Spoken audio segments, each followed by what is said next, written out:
Shalom, selamat sore Bapak Ibu Saudaraku yang dikasih dalam Tuhan Yesus. Shalom, haleluya, puji nama Tuhan. Saat ini adalah saat di mana kita diberi kesempatan lagi untuk menghadap tahta Tuhan untuk memberikan yang terbaik bagi Tuhan Yesus. Sebelum kita mulai ibadah sore hari ini kita akan berdoa. Kita berdoa bersama. Bapak Tuhan Yesus, terima kasih buat anugerah dan kasih-Mu yang selalu baru dalam kehidupan kami. Kami selalu bangga punya Tuhan yang sedahsyat Engkau dan punya nama yang ajaib seperti nama-Mu. Bapak Yesus, kami berserah Tuhan, sore dalam kuasa tangan Tuhan. Dari awal pertengahan sampai akhir ibadah ini, kami serahkan dalam tangan Tuhan yang hidup. Dalam nama-Mu yang kudus, kami sudah berdoa dan kami bersyukur. Haleluya. Amin. Puji nama Tuhan, Allah kita adalah Allah yang dahsyat. Amin. Namanya dahsyat, namanya ajaib dan luar biasa. Haleluya.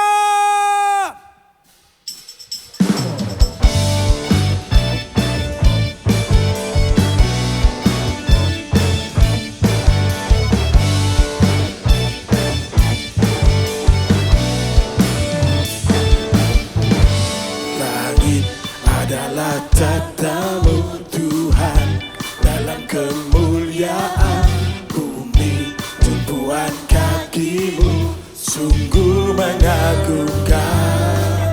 Ombak dan lautan menderu bernyanyi bagimu.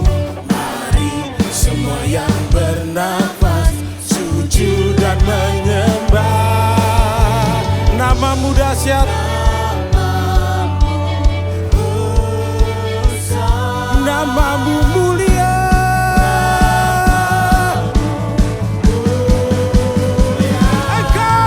Engkau Tuhan yang perkasa,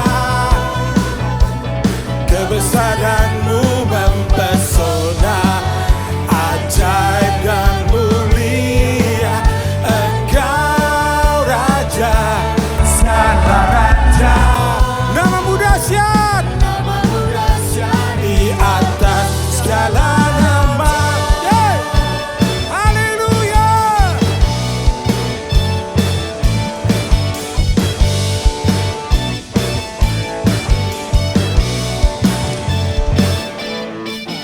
Langit adalah tahta-Mu Tuhan dalam kemuliaan bumi, tumpuan kaki-Mu sungguh mengagumkan.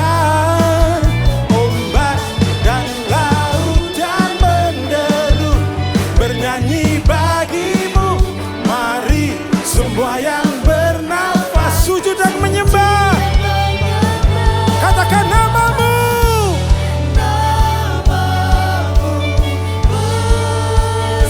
dan Engkau yang termulia. Mulia, ya, Engkau Tuhan yang perkasa, kebesaran-Mu mempesona, ajaib dan mulia. Engkau Raja, segala raja,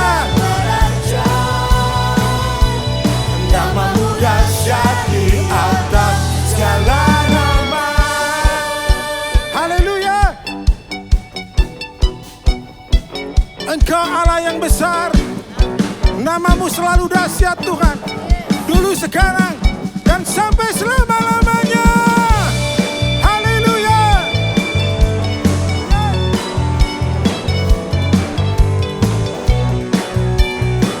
Haleluya.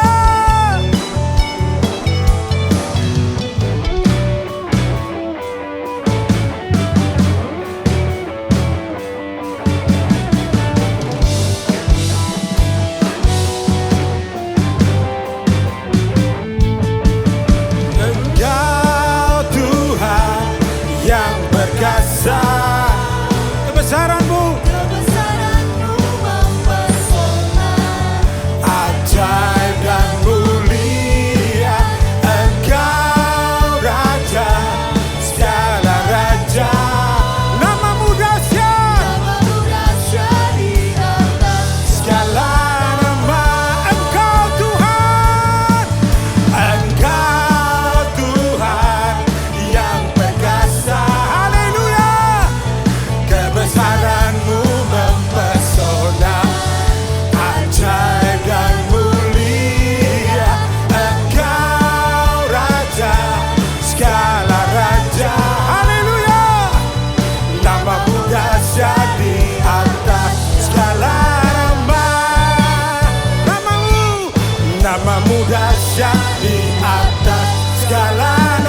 dahsyat, Engkau yang termulia. Dan kami sekarang terima kuasa-Mu Tuhan. Haleluya.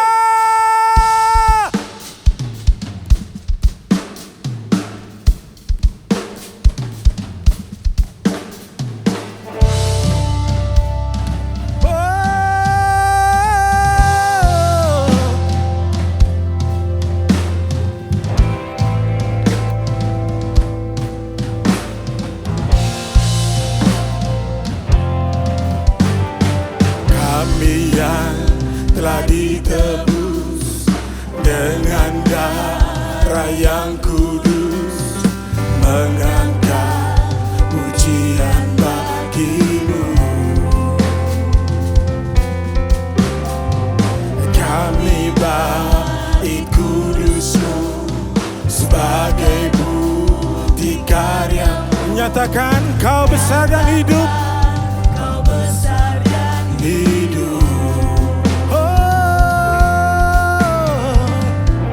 Berlari sampai tujuan, mendapatkan mahkota. Kami terima kuasa-Mu Tuhan. Kami terima kemenangan yang Engkau sediakan. Untuk kami bawa di setiap langkah. Kami katakan Tuhan, dimanapun kami berdiri, kemanapun kami kan pergi, di situ pasti mujizat-Mu terjadi. Haleluya. Engkau Tuhan yang baik, dan kami terima kuasa-Mu. Haleluya. Kami yang telah ditebus dengan darah yang kudus, mengangkat pujian bagi-Mu. Kami bait kudus-Mu sebagai bukti karya-Mu, nyatakan Kau besar dan hidup. Dan kami berlari sampai tujuan, mendapatkan mahkota kekal. Kami terima kuasa-Mu Tuhan. Kami terima kemenangan yang Engkau sediakan. Untuk kami bawa di setiap langkah. Ya Tuhan, dimanapun dan kemanapun kami pergi, di situ pasti mujizat-Mu terjadi. Ya, kami terima kuasa-Mu Tuhan. Kami terima kuasa-Mu Tuhan. Kami terima kemenangan yang Engkau sediakan. Untuk kami bawa di setiap langkah. Haleluya. Dimanapun kami dan kemanapun kami pergi, di situ pasti mujizat-Mu terjadi. Haleluya. Di situ pasti mujizat-Mu terjadi. Haleluya. Di situ pasti mujizat-Mu terjadi. Haleluya. Sungguh kami percaya Tuhan, kami penuh dengan kuasa Allah. Haleluya. Sebab Engkau yang memberikannya bagi kami. Kami terima Tuhan. Haleluya. Haleluya. Haleluya. Kita orang-orang yang diberi kuasa oleh Tuhan. Sebab Bapa kita adalah Bapa yang setia. Dia Allah yang mulia. Dia menyediakan segala apa yang kita inginkan dan kita butuhkan. Sebab Dia Tuhan yang baik. Engkau setia Bapa. Engkau setia. Engkau setia dan mulia Tuhan.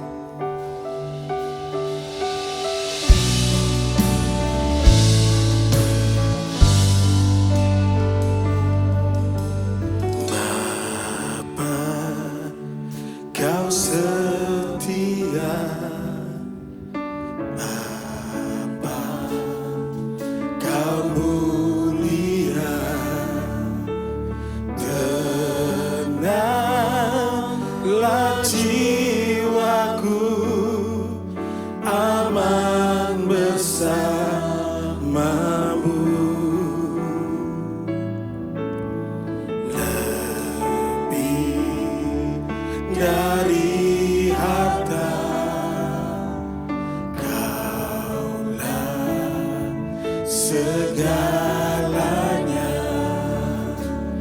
Tenanglah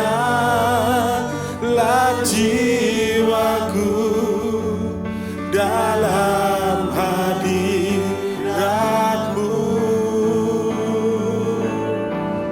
Kau tunjukkan kasih setia-Mu. Kau menyediakan yang ku perlu. Kau setia, Kau mulia, dulu, sekarang, dan selamanya. Kau tunjukkan kasih setia-Mu. Kau menyediakan yang ku perlu. Kau setia, Kau mulia, Bapa, Kau setia. Terima kasih Tuhan.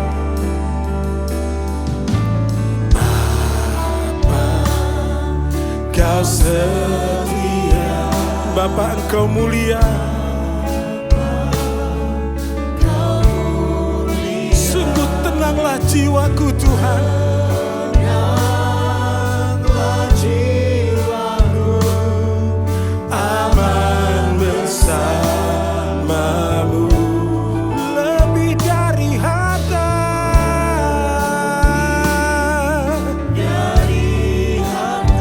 Kaulah segalanya.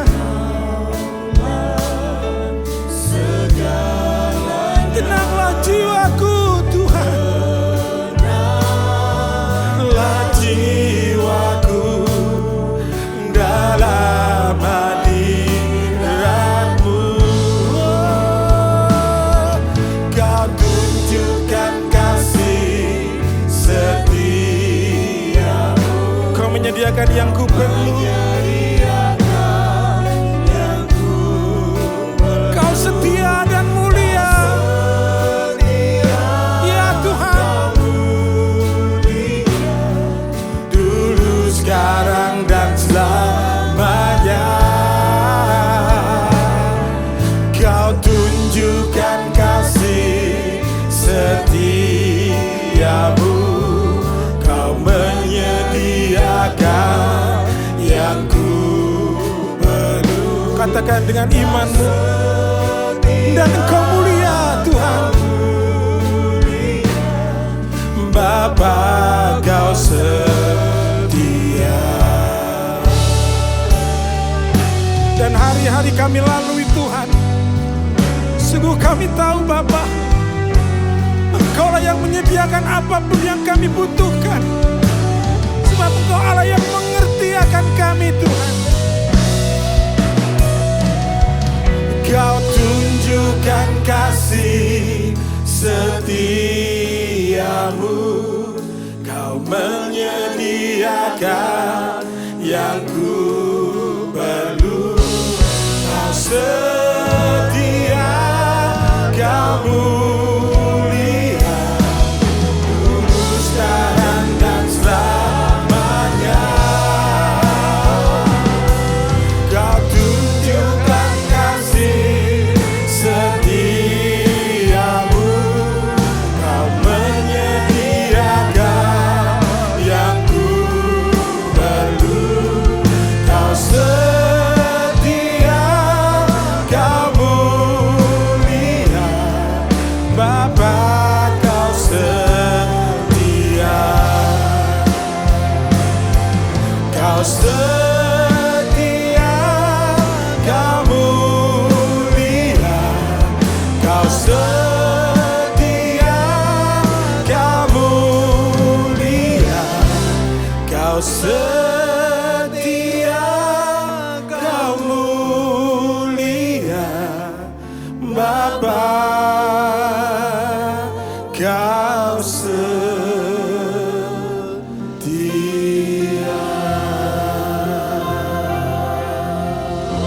Oh, terima kasih. Terima kasih buat perjanjian-Mu bahwa Engkau adalah Allah yang setia. Firman-Mu berkata, jikalau kami tidak setia, Allah tetap setia. Dan Dia menunggu kami bertobat kembali. Dan Kau tetap setia untuk merangkul kami kembali, menerima sebagai anak-anak-Mu. Betapa besar kasih-Mu ya Bapa. Terima kasih. Ajar kami semua jemaat Tuhan, supaya kami boleh memiliki roh kesetiaan ini. Terima kasih, terima kasih.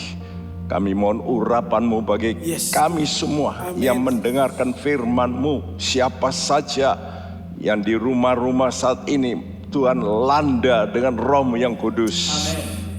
Terima kasih, dalam nama-Mu Tuhan Yesus kami panjatkan doa kami. Haleluya. Semua kita yang percaya berkata bersama, amin. Shalom, kembali bertemu teman-teman di dalam Kristus. Dengan berjalannya waktu, maka kedatangan Tuhan jelas makin dekat. Pandemi ini dimaksud supaya kita bisa meluangkan lebih banyak waktu untuk Tuhan. Bukan meluangkan waktu justru kepada gadget. Nah, ini kesalahan banyak orang. Justru seperti ini, tidak menggunakan waktunya dengan baik. Ingat, Tuhan sudah memberi peringatan-peringatan supaya kita ini waspada. Dan judul daripada firman Tuhan ini, bagian dari Kijang, awas kasih mendingin. Jangan sudah pikir bahwa kasih itu tidak bisa mendingin. Bisa, ya. Kenapa bisa mendingin? Karena kenyamanan, yes, comfort zone. Jadi kalau kita sudah nyaman, tidak ada masalah, kita itu lalu kurang bergairah untuk mencari Tuhan. Ini penyakit dari dulu, ya. Karena itu orang Israel diberi peringatan, hati-hati, hati-hati. Kitab Ulangan selalu berkata gitu, hati-hati. Kalau kamu sudah masuk, kalau kamu sudah diberkati, jangan melupakan Tuhan. Nah, saat Tuhan datang nanti, apakah kita tidur dalam kenyamanan? Saudaraku, saya beri gambar ini supaya saudara lihat. Kijang ini sengaja ya, dikeruk dulu itu tanahnya. Nah, kalau sudah dikeruk begitu, untuk apa? Menaruh perutnya yang sudah makan kenyang. Nah, perut ini kalau sudah ditaruh di situ, titik berat itu turun.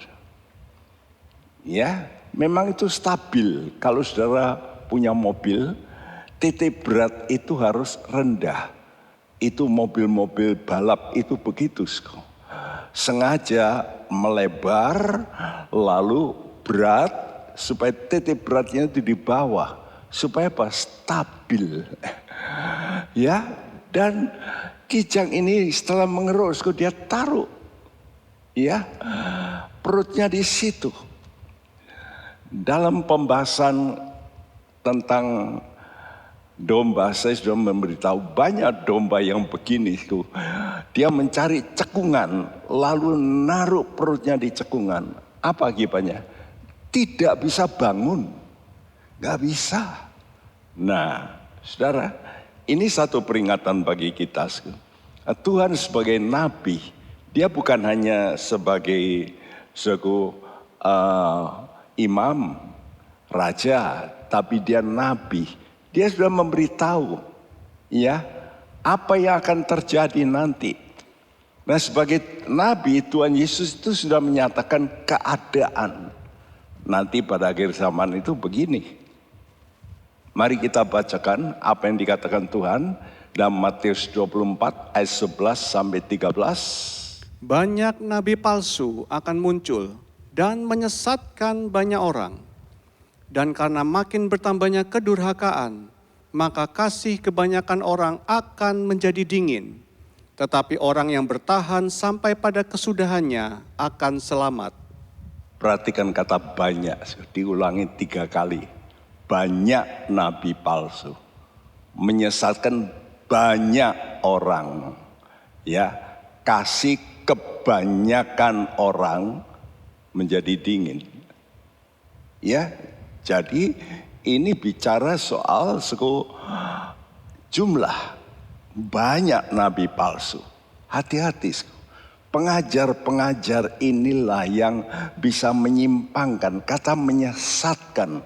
Planao itu artinya menyimpang dari kesalehan. Ya, jadi mestinya saleh. Saleh itu ibadah. Nah ini jadi menyesatkan, ini mengurangi ibadah. Ini bahaya. Jadi pelan-pelan ditarik.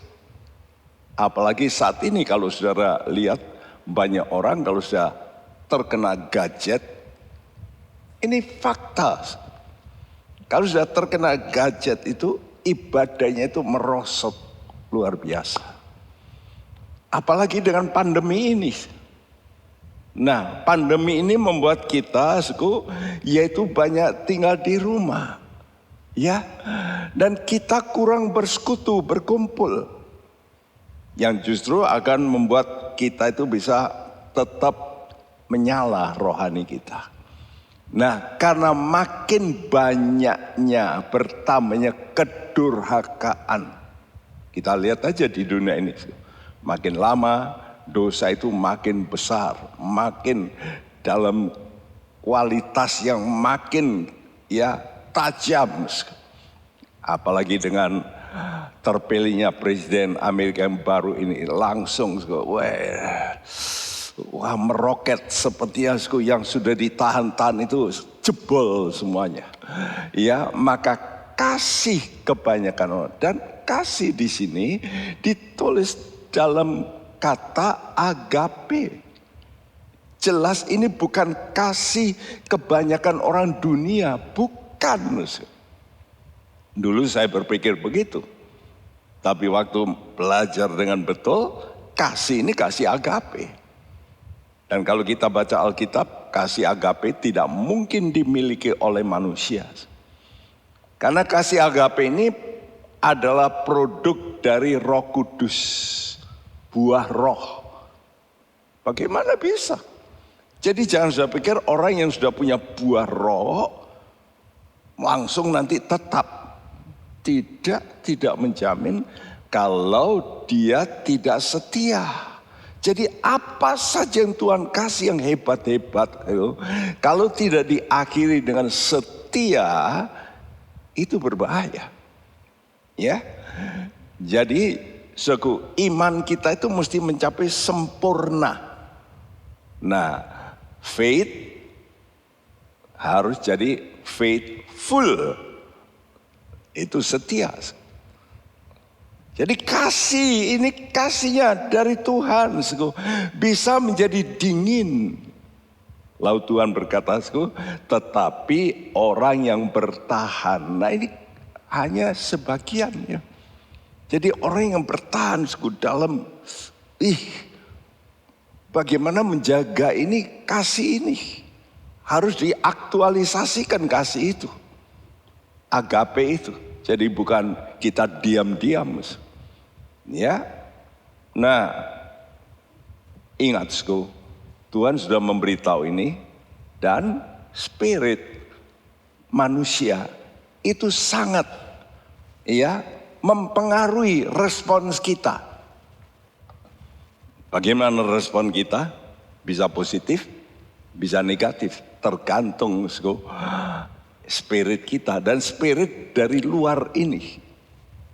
Kalau jumlahnya banyak, saudara bisa hanyut tuh. Nah orang lain begitu, pendeta aja begitu kok enggak apa-apa. Pendeta juga begitu, enggak apa-apa. Yuk kita ini kan harus zaman modern. Saudaraku, firman Tuhan tidak pernah dimodernisasi, tidak pernah. Firman Tuhan kebenaran itu tidak perlu diubah, ya. Jadi firman Tuhan yang diurapi Roh Kudus itu pasti direspons positif. Bagi siapa? Bagi orang yang haus kebenaran, yang memang cari kebenaran, jadi tidak mengikut jumlah. Ingat, saya khawatir kalau saudara itu menilai kekristenan menurut mayoritas Kristen begini. Saya mau yang itu mayoritas. Tuhan sendiri berkata, pilih jalan yang sempit, yang sesak, sedikit. Ya, Lukas 24 ayat 32, inilah dua orang waktu melihat Yesus mati tersalib, mereka semua kecewa.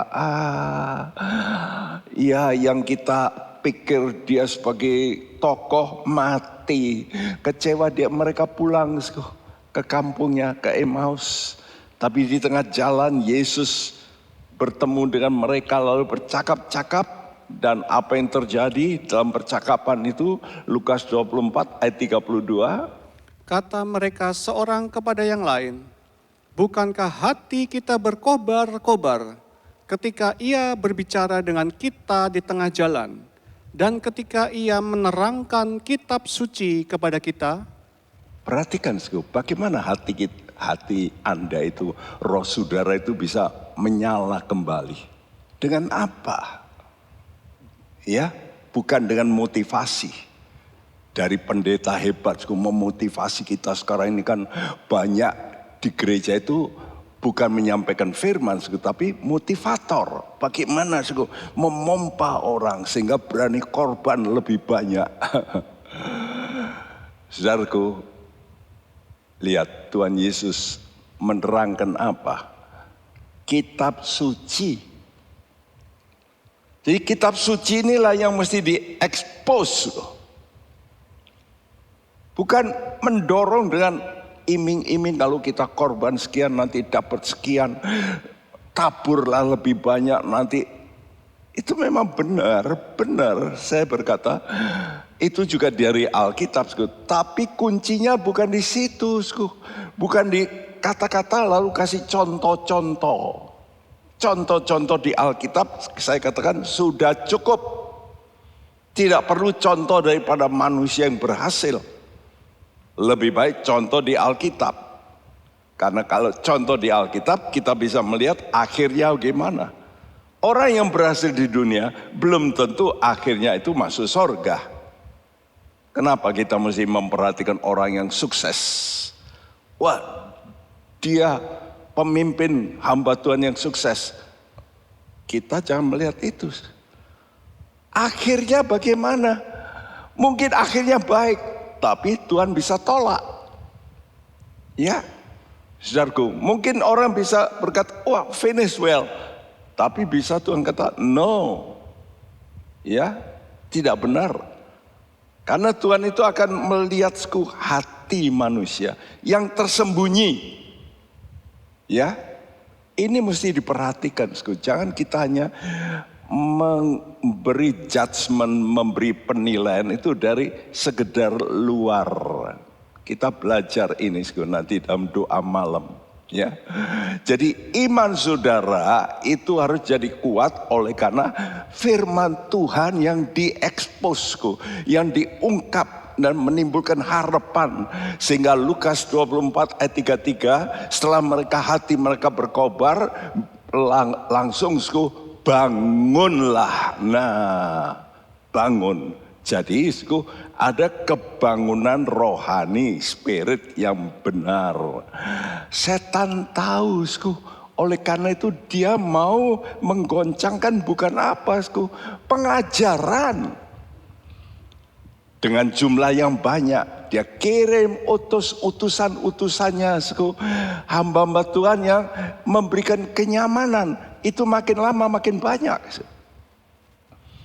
Karena itu roh-roh setan ini bekerja keras untuk melemahkan iman kita. Dengan cara tidak langsung dia putar balik. Tapi dengan pengajaran yang santai. Ya, sehingga kasih agape yang memang berasal dari iman, itu standarnya, Sku, itu bisa menjadi dingin. Kenapa, Sku? Karena imannya yang melemah. Jadi kalau imannya melemah, kasih akan mendingin. Dan inilah yang dikerjakan oleh iblis, Sku. Iman orang itu tidak lagi kepada salib, tidak, tapi mulai dengan berkat, ya, bukan pada salib, tapi pada berkat. Kepentingan duniawi, khotbah kok ndak membumi. Nah itu saya pernah ditegur orang, kalau Pak Bekti ini selalu kok yang terus yang nanti, buat diajari yang bagaimana hidup ini berhasil. Kita kan butuh, memang hidup kita memang butuh yang jasmani. Tapi apa kata Tuhan? Carilah dulu kerajaan Allah dan kebenarannya, maka semuanya. Nah, Tuhan itu balik. Cari dulu yang rohani, maka yang jasmani itu otomatis. Itu nanti Tuhan kasih. Karena itu 1 Timotius 4 ayat 1 berbunyi, Tetapi Roh dengan tegas mengatakan bahwa di waktu-waktu kemudian ada orang yang akan murtad, lalu mengikuti roh-roh penyesat dan ajaran setan-setan. ini perkataan Tuhan. Dengar, pengajar-pengajar yang banyak, kebanyakan justru mereka tidak percaya kata murtad. Murtad itu untuk orang yang tidak percaya katanya. Loh, ini pengajaran yang banyak dianut justru oleh hamba-hamba Tuhan. Kata murtad itu orang yang tidak percaya. Nah, padahal di sini kata murtad ini jelas mempunyai arti. Kalau saudara baca dalam bahasa Inggris, depart from faith. Ya, meninggalkan iman. Jadi orang ini punya iman enggak? Punya. Tapi ditinggalkan. Nah, Tuhan Yesus saja sudah memberitahu, benih yang jatuh di batu-batu itu adalah orang yang menerima firman, percaya. Loh, ini omongan Tuhan Yesus. Gimana toh sekarang banyak pengajar berkata itu bukan orang percaya. Aduh, Tuhan Yesus dengan jelas itu orang percaya, tapi percaya untuk sebentar. Nah, kalau gitu iman kita ini harus bergerak, bukan progresif, from faith to faith. Dari iman benih menjadi iman buah. Nah itulah jadi faithful. Ya. Tapi orang dikasih tahu kalau Anda sudah percaya, nggak mungkin percayamu itu bisa lenyap, nggak mungkin. Siapa bilang?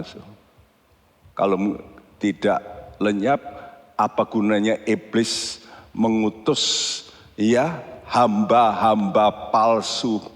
Kata Paulusku, bertuhankan perut. Mengapa? Ya, tidak perlu. Nah, karena itu, perhatikan gereja yang diberitahu di sini. Ini bahaya kondisi demikian.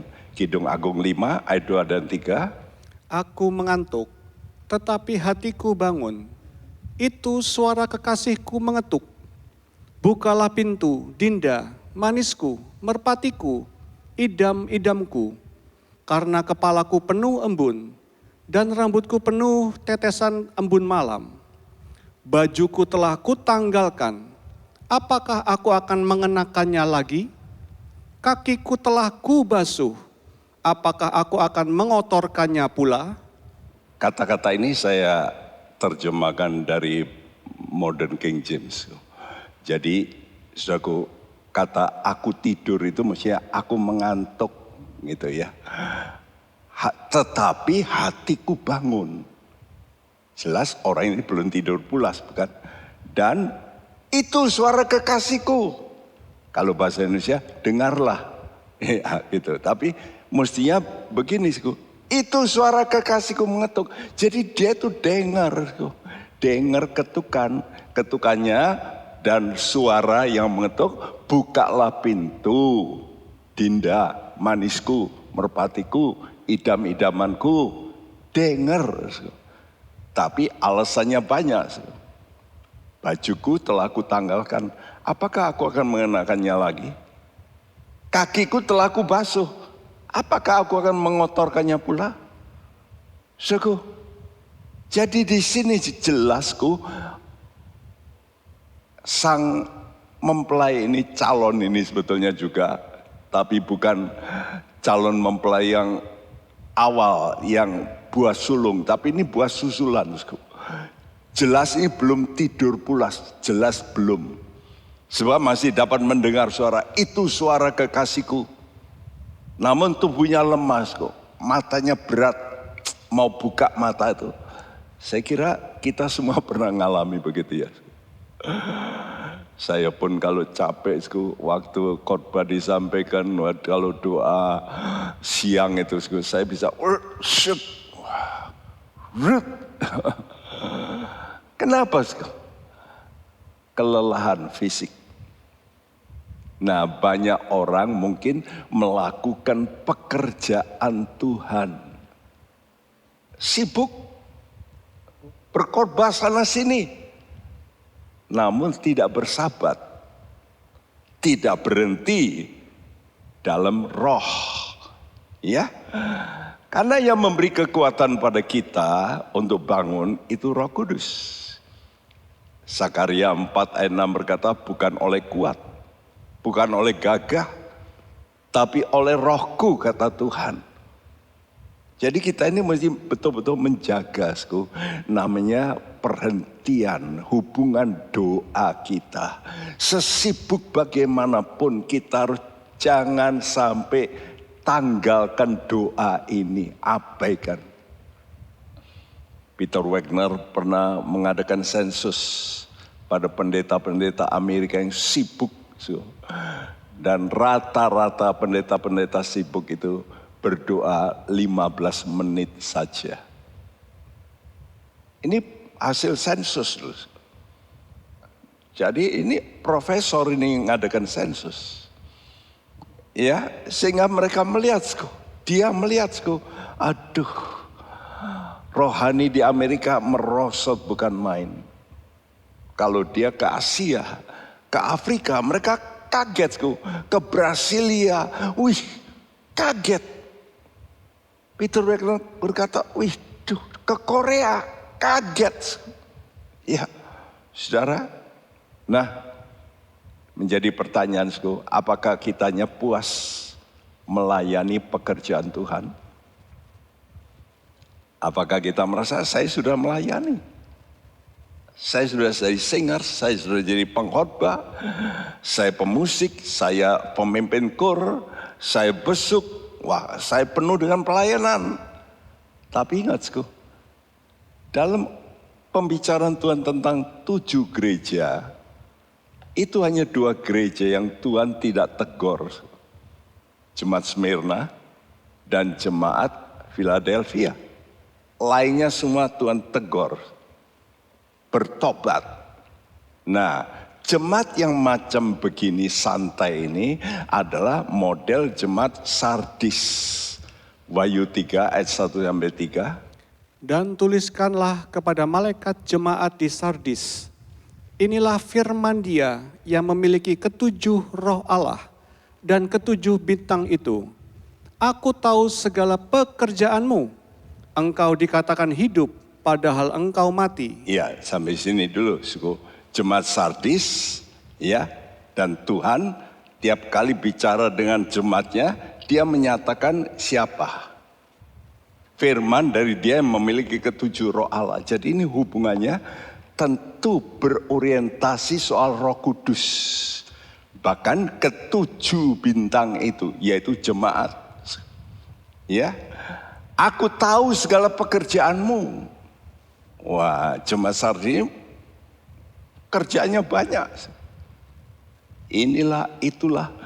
Memang zaman itu zaman jemaat Sardisku itu terjadi banyak perbuatan mereka. Menerjemahkan Alkitab ke dalam bahasa-bahasa dan sebagainya. Mission itu paling banyak waktu jemaat Sardis. Itu harus diakui. Ya. Tapi Tuhan kata engkau dikatakan hidup. Padahal engkau mati. Rohani. Ya. Terus apa yang Tuhan perintahkan? Bangunlah dan kuatkanlah apa yang masih tinggal yang sudah hampir mati. Sebab tidak satu pun dari pekerjaanmu aku dapati sempurna di hadapan Allahku. Karena itu ingatlah bagaimana engkau telah menerima dan mendengarnya. Turutilah itu dan bertobatlah. Karena jikalau engkau tidak berjaga-jaga, aku akan datang seperti pencuri. Dan engkau tidak tahu pada waktu manakah aku tiba-tiba datang kepadamu. Iya, apa yang diminta Tuhan? Bangun. Tadi dikatakan apa? Aku tidur, ya toh? Aku tidur, aku dengar. Tapi masa aku harus bangun, ganti pakaian, nanti kakiku kotor. Nah, saudaraku, di sini berkata apa? Bangun, ya, kuatkan yang masih tinggal. Jadi belum mati total, belum. Ya, jadi hampir mati. Makanya dikatakan sudah hampir mati. Seperti apa, seperti sumbu yang sudah berasap.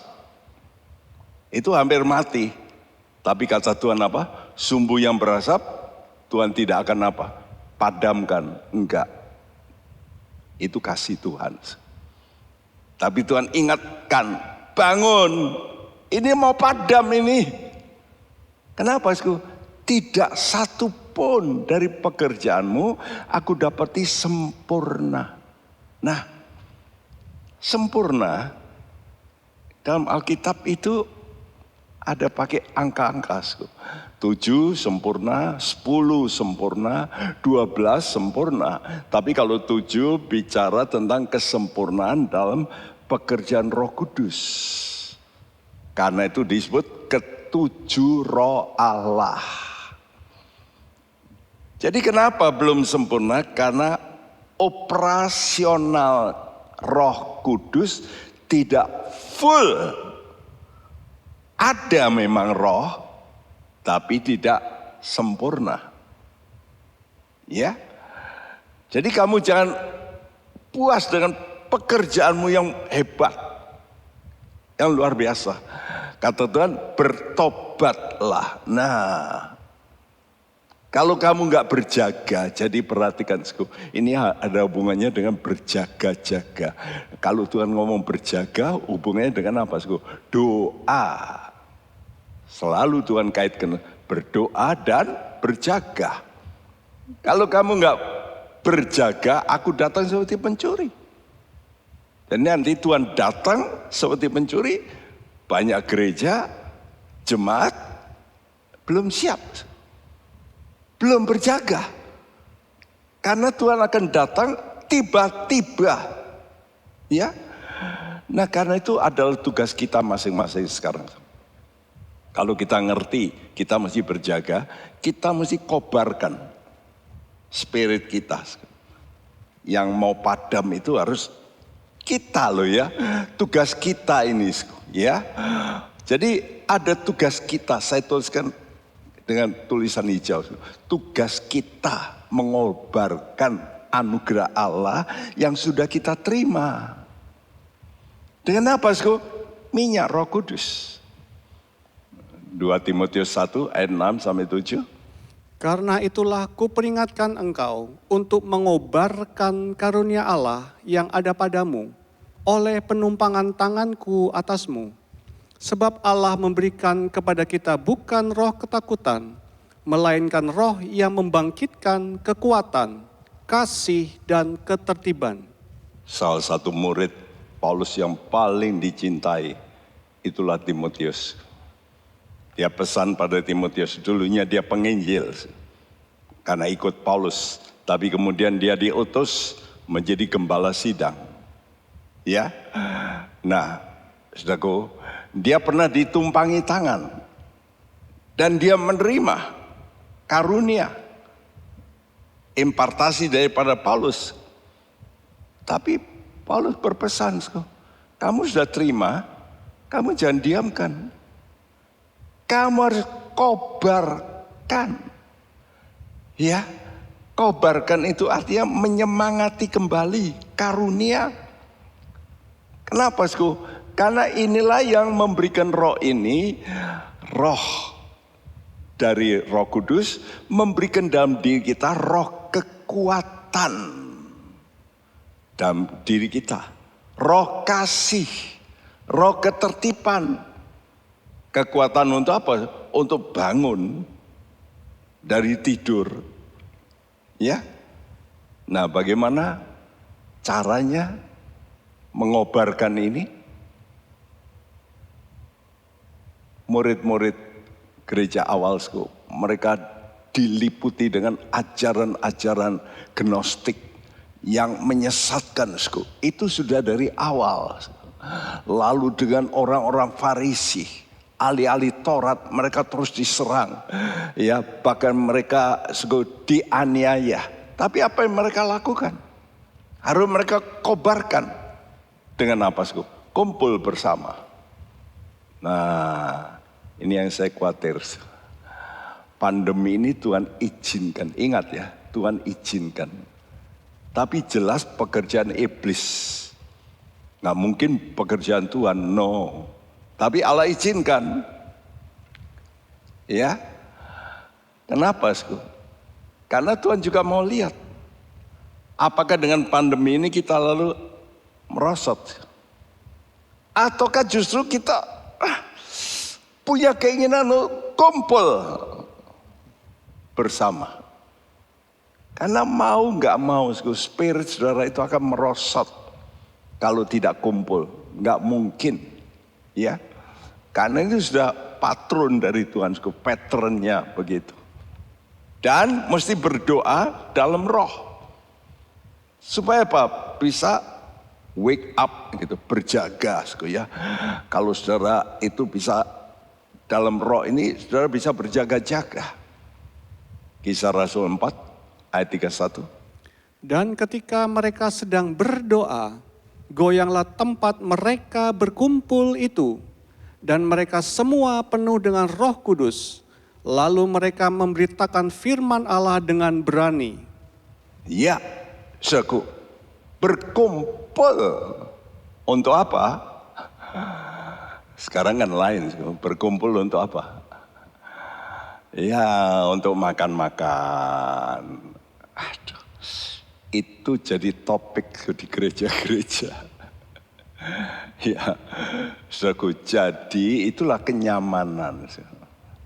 Ya, bertuhankan perut itu lebih ditekankan sekarang. Sampai satu gereja di Amerika dibuat ada 6 section, gede-gede semua. Ada tempat bowling, ada tempat mainan ini, itu untuk entertain. Supaya apa? Menarik jemaat dan banyak yang datang. Anak-anak muda lagi, wah. Kalau gereja di situ isinya doa atau firman. Kuno lah. Yang ini gereja modern ini. Fasilitas komplit. Apalagi kalau disediakan wifi yang super cepat. Nongkrong di situ. Wah. Fakta bukan? Halo? Sulit ya. Memang saya tahu. Saya pun menangani pemuda-pemuda ini, saya pikir gimana ya. Tapi kalau ngikuti terus pola yang begitu bahaya. Karena bagaimanapun orang itu entertain itu jasmani, kelihatan. Ya, ini bukan berarti saya melarang, tidak. Tapi porsinya, persentasi, jangan sampai itu menjadi utama. Bahaya. Yang utama itu berkumpul untuk berdoa. Ya, berjaga-jaga, penuh dengan Roh Kudus. Nah, mari kita sadar ini. Istimewa yang muda-muda, berilah contoh. Jangan mengikuti, wah pemuda banyak sekarang begitu. Ini kok gereja ortodoks, ya. Tadi sebetulnya kata penyesatan itu bahasa aslinya mempunyai arti penyimpangan dari ortodoks. Itu. Jadi penyesatan itu penyimpangan dari yang ortodoks. Jadi yang model lama itu, itu enggak lah. Ya, saudara, waktu saya baca itu, iya benar juga ini. Kita mesti back to the Bible, bagaimana Paulus itu khotbah. Sekarang ini kata orang, khotbah kalau panjang-panjang itu enggak laku. Mesti yang pendek gitu loh. Kalau Paulus khotbah sampai etikusnya sampai ketiduran, betul enggak? Jelas panjang sekali. Ya, dulu Ibu Indri khotbah 5 jam. Wih, orang udah bengak-bengok semua. Tapi anak-anak muda semangat waktu itu. Tapi datang telepon ke gereja. Anakku belum pulang. Belum Bu, masih belum. Hah? Saya kira kalau orang dalam urapan Roh Kudus tidak masalah. Ya. Tapi sekarang rasanya panas ya tempat duduknya. Saudaraku, apa alasan tidak mau bangun? Alasan pertama, bajuku telah kutanggalkan. Apakah aku akan mengenakan lagi? Alasan kedua, kakiku telah kubasuh. Apakah aku akan mengotorkannya pula? Pakaian itu bicara kebenaran. Ayub 29 ayat 14 atau Wahyu 19 ayat 8. Kepada mereka dianugerahkan pakaian. Pakaian apa? Kebenaran. Jadi kebenaran yang Tuhan kasih itu sekarang dicopot, dipakai baju santai. Kebenaran itu bersantai. Saya khawatir dengan ajaran Kristen modern. Ya, nah banyak, tapi ini paling laku, paling laris. Ya, kalau sudah untuk anak-anak muda ini milenial cocok bukan main. Tapi saya harap saudara anak-anak muda, engkau yang betul-betul mencari firman kebenaran, engkau jangan hanyut. Karena hanyut itu dalam jumlah banyak. Kita bisa terseret. Ya, mari kita tegar. Memang mau tidak mau saudara kenyataan modernisme dalam pengajaran. Ini jelas, bicara salib, suara bertobat, dosa, neraka, sudah jarang. Ya, wah ditegur dosa, bersinar, wah sudah kurang. Ya sekarang apa? Motivasi, kata-kata mutiara. Di Amerika lihat, ada hamba Tuhan yang gereja terbesar. Kalau bicara motivasi semuanya. Hampir tidak dengar salib, bertobat, neraka, oh no more. Jangan. Sehingga orang-orang luar yang bukan Kristen suka dengar. Wah ini cocok ini gereja ini. Saya dengar banyak dari mereka ateis datang ke gereja. Bukan untuk bertobat, bukan. Untuk dengar kata-kata mutiara yang enak. Ya, saudaraku. Dan waktu ada seorang penyanyi terkenal yang tahu itu jelas pengikut.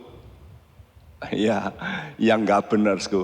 dia diundang, dia hadir. Waduh, saya sampai, aduh, ini pengaruhnya besar ini. Ya, karena gerejanya itu besar sekali. Ya, jadi pengajaran salib ini sudah diganti dengan pengajaran yang lebih santai. Kenapa? Karena banyak pemimpin agama, saya beri tanda kutip, ya, menyetujui begitu. Dan saya dengar sendiri dari tokoh politisi yang juga beragama Kristen. Dia berkata, kan kita berevolusi. Nah, ajaran itu juga berevolusi. Waduh, celaka. Ya, saudaraku. Karena itu mengiyakan sekarang ini hal-hal yang tabu menurut Alkitab, yang dilarang. Sekarang loh, ini jumlahnya banyak. Karena itu iblis memasukkan falsafah pertama demokrasi. Jumlah, ya. Lalu humanisme, ini lebih humanis daripada yang ya, hukuman mati. Makanya sekarang kan di Indonesia saja Komnas HAM ini meminta jangan sampai ada hukuman mati lagi. Ya, hak asasi ditegakkan. Nah, saudaraku, nanti kalau kita baca firman Tuhan, nanti kalau Tuhan hukum manusia, saya berkata sama sekali tidak humanis. Masa ada hukuman kekal? Di dunia paling hebat hukuman mati dan seumur hidup. Ya tak? Itu sudah, apalagi hukuman disiksa seumur hidup. Waduh, itu sudah berat. Tapi Tuhan tidak loh. Hukuman kekal selama-lamanya. Apa itu humanis? Ya, itu kan pelanggaran hak asasi yang luar biasa. Nah, kalau kita ikut arus modern ini, karena banyaknya voting majority, semua setuju begitu. Dan kenyataan apa? Ini teman kami pun yang Kristen dari kecil berkata, Tuhan datang, Tuhan datang. Sudah, Tuhan sudah datang. Datang pertama itu loh, sudah. Kok datang kedua?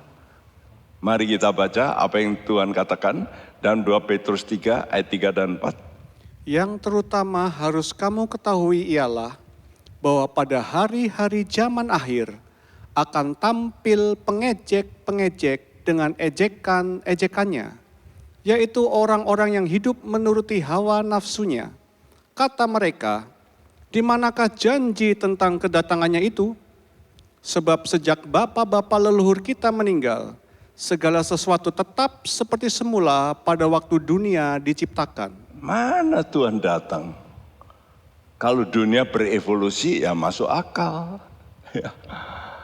Saya jadi karena itu sampai Tuhan pakai wanita di Nigeria, penuh Roh Kudus, dia boleh bernubuat. Dia berkata, hai pendeta-pendeta, ayo toh bicara kedatangan Tuhan. Ini waktu yang sudah dekat, ayo bicara. Karena sekarang suara ini rasanya menakutkan nanti kalau bicara kedatangan Tuhan. Iya, saudara. Jadi alasan pertama itu tadi, pakaian sudah aku ganti dengan pakaian santai. Yang kedua apa? Yang kedua ini, kakiku telah kubasuh. Apakah aku akan mengotorkan pula? Kaki itu pendirian. Ya, padahal pendirian yang ditanamkan oleh Allah itu tidak akan berubah. Ya, tapi sekarang pendiriannya untuk bersantai. Apa kata Tuhan? Maleakhi 3 ayat 6. Bahwasanya aku Tuhan tidak berubah, dan kamu Bani Yakub tidak akan lenyap. Oh iya, kalau Tuhan janji untuk bangsa Israel, kamu bangsa Israel tidak akan lenyap. Bagaimanapun hebat nanti aniaya, engkau akan dihabisin. Ya, dulu pernah mau dihabisin oleh Hitler 6 juta, tapi nanti antikris lebih hebat. Itu Tuhan sudah kasih tahu. Tapi aku tetap menyisakan, kata Tuhan. Karena aku sudah janji. Janjiku tidak akan berubah. Karena itu sudah keluar dari mulutku. Dan aku Tuhan tidak berubah. Ya, pendirian Tuhan tidak berubah. Ya, dunia ini sekarang makin humanis, hak asasi makin kuat, tapi kata Tuhan, no, itu hakku, bukan hak manusia. Jangan kamu ambil hakku. Ya, karena itu Ibrani 6 ayat 18 berbunyi, Supaya oleh dua kenyataan yang tidak berubah-ubah, tentang mana Allah tidak mungkin berdusta, kita yang mencari perlindungan beroleh dorongan yang kuat untuk menjangkau pengharapan yang terletak di depan kita. sebab oleh dua kenyataan. Apa tuh dua kenyataan itu sih? Yaitu Allah dan firman-Nya. Jadi sudah mesti mengerti kalau dalam surat Ibrani dikatakan dua kenyataan yang tidak berubah. Apa yang tidak pernah berubah di dunia ini? Dua, Allah tidak berubah. Yang kedua, firman-Nya tidak berubah. Karena ini sudah menyatu. Ya, firman-Nya itu Allah. Allah itu dinyatakan dalam firman. Jadi enggak berubah. Nah, kalau saudara mau mencari perlindungan, di sini katakan, ya, Allah tidak mungkin berdusta. Kita yang mencari perlindungan. Di mana sudah bisa berlindung? Pada firman Tuhan. Jangan sama manusia. Jangan sama kekuatan, ya, kelompok, ya, atau falsafah. Jumlah banyak, no. Kita jangan terpukau dengan jumlah banyak. Wah, kalau jumlah banyak pasti kuat. No. Bagi Tuhan itu Allah kuat. Firman-Nya kuat. Tidak berubah. Ini yang memberikan kita pengharapan. Karena itu kasih tanpa pengharapan dingin. Iman kalau tidak sempurna tanpa pengharapan dingin. Betapa pentingnya pengharapan itu. Ya, sekarang tantangan Tuhan atas jemaat Sardis. Mau kembali taat atau tetap kamu pakai pikiran manusia? Ya. Karena itu saya heran, ini baru saya mengerti yang berikut ini, yaitu setelah Tuhan bicara jemaat Sardis, Tuhan bicara dua yang terakhir, model gereja zaman akhir, yaitu Philadelphia dan Laodikia. Ya, artinya begini, kalau jemaat Sardis ini mau bangun dan bertobat, tadi kan diminta bangun, bertobat. Nanti kamu bisa jadi model jemaat Philadelphia. Tapi kalau kamu tidak mau bangun cepat, ya, kamu lambat bertindak, kamu jadi seperti Laodikia nanti. Ya, karena itu Tuhan kasihku urutan itu. Jadi ini kenyataan di gereja sekarang, kita harus akui, adanya gereja-gereja semacam ini. Sardis, Philadelphia, Laodikia. Ya, ini jemaat akhir zaman ini. Wahyu 3 ayat 4. Tetapi di Sardis ada beberapa orang yang tidak mencemarkan pakaiannya. Mereka akan berjalan dengan aku dalam pakaian putih, karena mereka adalah layak untuk itu. Nah, saudaraku, jadi kalau ada beberapa orang itu artinya sedikit, betul enggak? Walaupun itu jemaat model begitu, ya, hampir mati, tapi ada yang bagus. Jadi jangan sudah pikir kalau orang masuk gereja model itu, wah pasti masuk neraka. No. Tuhan selalu punya orang. Di sini katakan di Sardis ada beberapa orang. Jadi jangan sudah ukur menurut engkau ya, karena itu ada kelompok-kelompok yang ekstrim dari gerakan gereja yang seperti kita ini. Gue berkata, wah enggak punya Roh Kudus masuk neraka. Aduh nanti dulu, jangan menghakimi. Kata Tuhan jelas kok, ada beberapa orang tidak mencemar pakaiannya, berjalan dengan aku dalam pakaian putih. Nah mereka inilah yang jadi cikal bakal jemaat Philadelphia. Dan kalau sudah perhatikan, jemaat Philadelphia adalah jemaat yang Tuhan janjikan bebas masa sengsara. Jelas. Ya.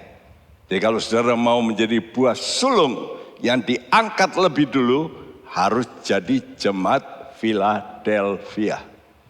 Yaitu apa, kasih.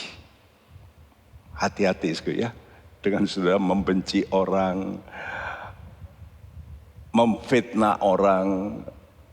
Belum tentu orang yang saudara pikirkan itu, seperti itu.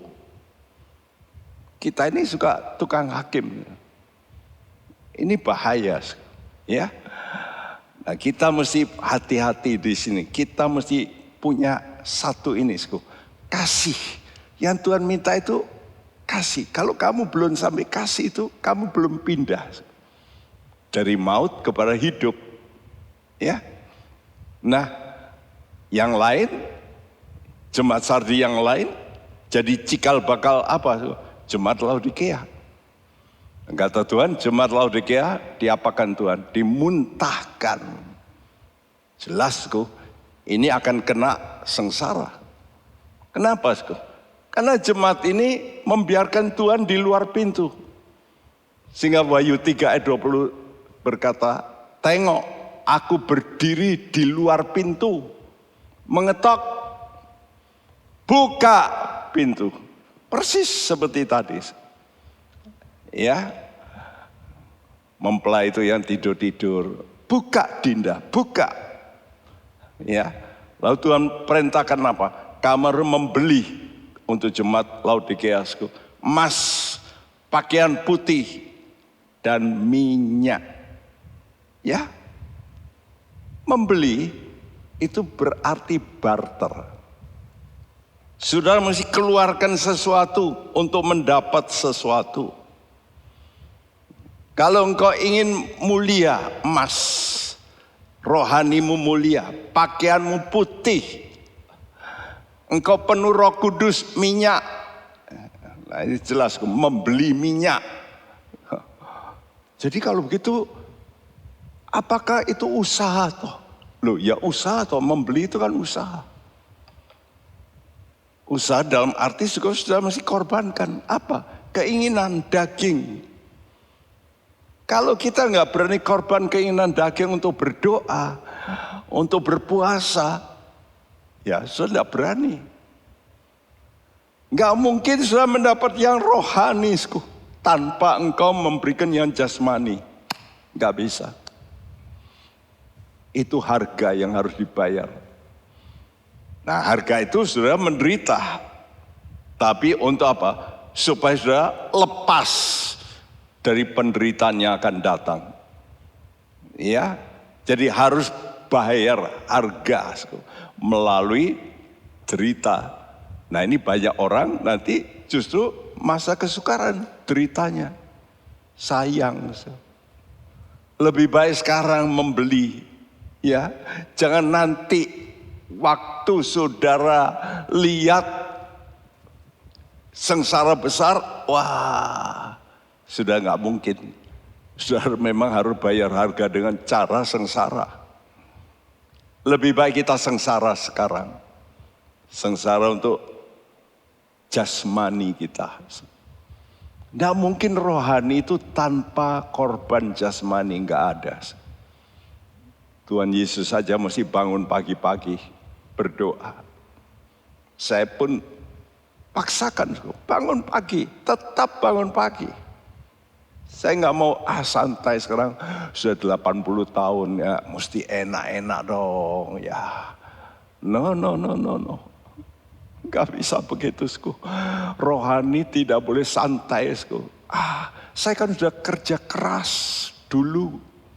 Masa sekarang nggak boleh tidur lebih enak, bangun jam 8, kan bisa, memang bisa. Tapi rohani saya nanti redup. Mari teman-teman, dekat dengan Tuhan. Bayar harga, korbankan dagingmu. Kalau engkau tidak berani memberikan korban daging, tidak mungkin kau mendapat yang rohani. Memberikan waktu kumpul. Ya, saya kadang-kadang aneh ke pandemi ini. Kalau kumpul makan oke. Tapi kumpul ibadah nanti dulu. Jadi saya juga pikir, kenapa ya? Orang itu kok nggak berani memberikan harga yang mahal. Padahal Tuhan janji, kalau kita setia mengikut Tuhan, Tuhan setia dengan kita. Tuhan menjaga, Tuhan melindungi. Jangan takut, kata Tuhan. Mari kita berjaga dan penuh Roh Suci. Jangan sampai kita masuk dalam celaka dunia. Karena hanya yang setia yang akan luput dari bahaya. Mari kita mau terus penuh dengan Roh Kudus, berjaga dan penuh Roh Suci. Haleluya.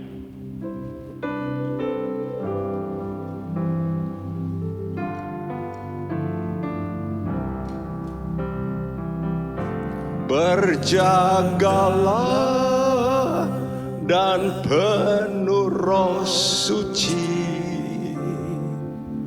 Jangan masuk dalam celaka dunia. Yang setia kelak luput dari bahaya. Berjagalah terus penuh Roh Suci. Berjagalah dan penuh Roh Suci. Jangan masuk dalam celaka dunia. Yang setia kelak luput dari bahaya. Berjagalah terus penuh Roh Suci. Saudaraku, Tuhan tidak menuntut pekerjaanmu banyak. Engkau sibuk dengan pelayanan. Yang Tuhan lihat, apakah engkau setia? Apakah imanmu itu sampai pada titik kesempurnaan, yaitu jiwamu, pikiran, perasaan, kehendakmu yang kau rombak terus pelan-pelan supaya sesuai dengan firman Tuhan. Bukan lagi berdasarkan pikiran, perasaan, kehendakmu, tapi iman sempurna seperti Bapak Abraham. Dia tidak lagi pakai pikirannya, ini anakku yang aku dapat susah. Tidak, dia mau menurut kehendak Tuhan. Mari kita mau berdiri, nyanyikan ini dengan pengertian. Berjagalah dan penuh Roh Suci. Jangan masuk dalam celaka dunia. yang setia kelak luput dari bahaya. Berjagalah terus penuh roh suci. Berjagalah dan penuh roh suci. Jangan masuk dalam celaka dunia. Yang setia kelak luput dari bahaya. Berjagalah terus penuh roh suci. Tanpa kata-kata.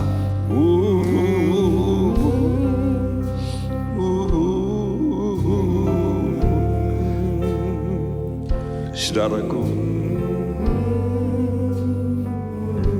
mari dengar firman Tuhan. Jangan ikuti aliran jumlah. Ikuti aliran Roh Kudus yang membimbing saudara. Ikuti kehendak Bapa, bukan kehendak pemimpin. Tapi mari kita mau datang pada Tuhan. Tuhan, aku butuh Roh-Mu yang kudus. Penuhi aku. Biar aku seperti orang yang hanyut, yang tidak bisa berdiri lagi di atas air. Karena air ini sudah melampaui kepalaku. Aku hanyut bersama Roh-Mu. Bawa kami Tuhan, bawa kami. Bawa kami kepada Roh-Mu yang kudus. Sucikan gereja-Mu. Gereja Tuhan, bangunlah, bangunlah. Terus penuh Roh Suci. Yes Lord, yes Lord, yes Lord. Penuhi anak-anak-Mu Tuhan. Penuhi Tuhan. Oh ya sana konikte. Jelmakan firman-Mu. Kobarkan semangat kami kembali. Jesus, Jesus. Jesus, Jesus, Jesus. Penuhi anak-anak-Mu Tuhan, penuhi kami. Oh ya sama korese. Jesus, Korea lava shana mako. Hari-harimu semakin dekat Tuhan. Jesus, Jesus, Jesus. Berjagalah dan penuh Roh Suci. Jangan masuk dalam celaka dunia. Yang setia kelak luput dari bahaya. Berjagalah terus penuh Roh Suci.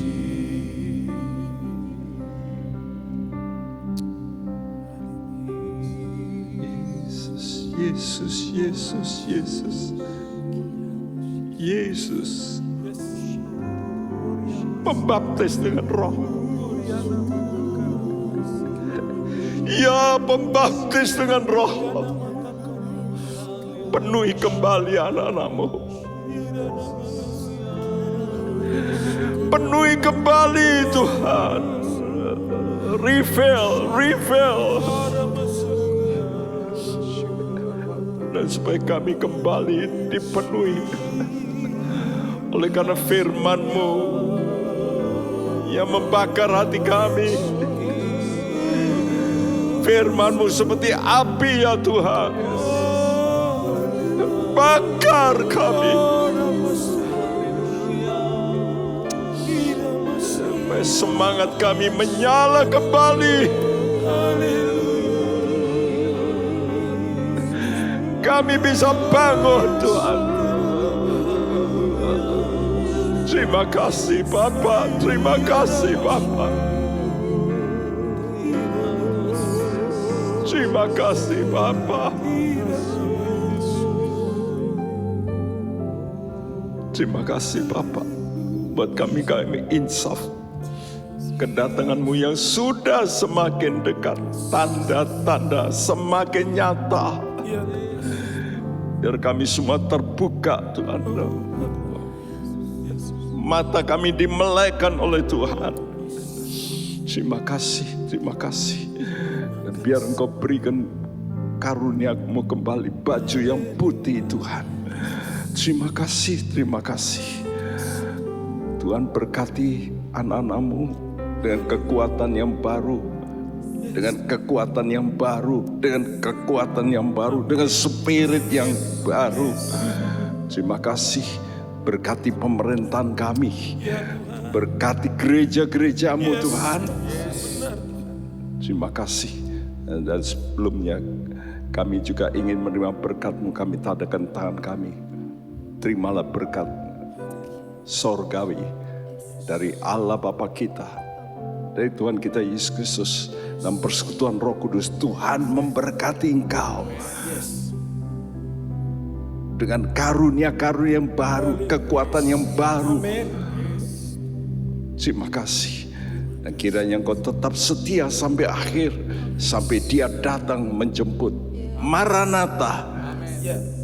Di dalam nama Tuhan Yesus Kristus kami panjatkan doa kami. Setiap kita percaya berkata bersama, amin. Tuhan memberkati Anda.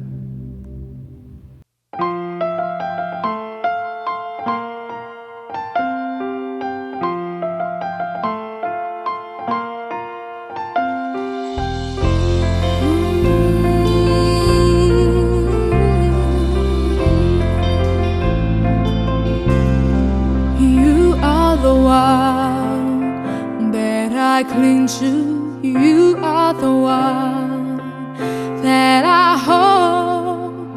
Always in my heart I worship you. In all of my life I worship you. You are my Lord and I love you. You are my strength and I need you. Always in my heart you. In all of my life I worship you. I need you, Jesus. Only you, Jesus. That never leave me and still beside me in my sorrow.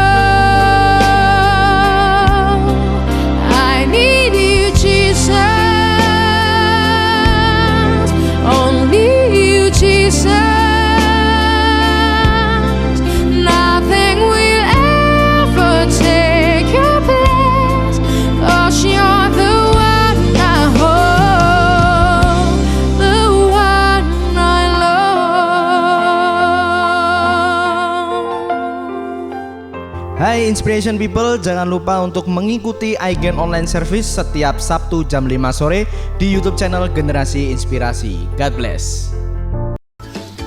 Hai Sobat Namba, ikuti terus ya ibadah Namba online setiap minggu jam 10 pagi di YouTube Namba Church atau jam 11 siang di IGTV @NambaKC.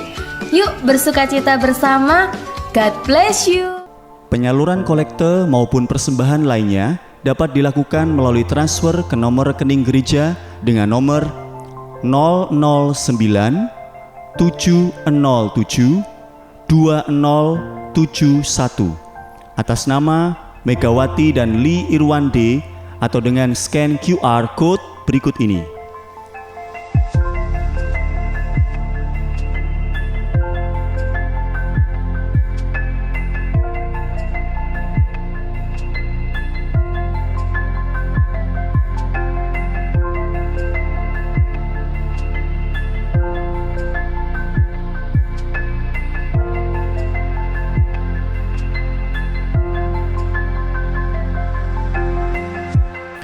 Bagi jemaat Tuhan yang rindu mendapatkan informasi seputar kegiatan gereja, renungan harian, dan lain-lain melalui WhatsApp gereja, Anda dapat mendaftar dengan cara ketik BC spasi on dan mengirimkan ke WA gereja dengan nomor 0815 7802 2000. Untuk mengikuti ibadah offline di gereja, jemaat dapat mendaftarkan diri di link berikut ini. Silakan mengisi data diri dan mengikuti protokol yang sudah ditentukan.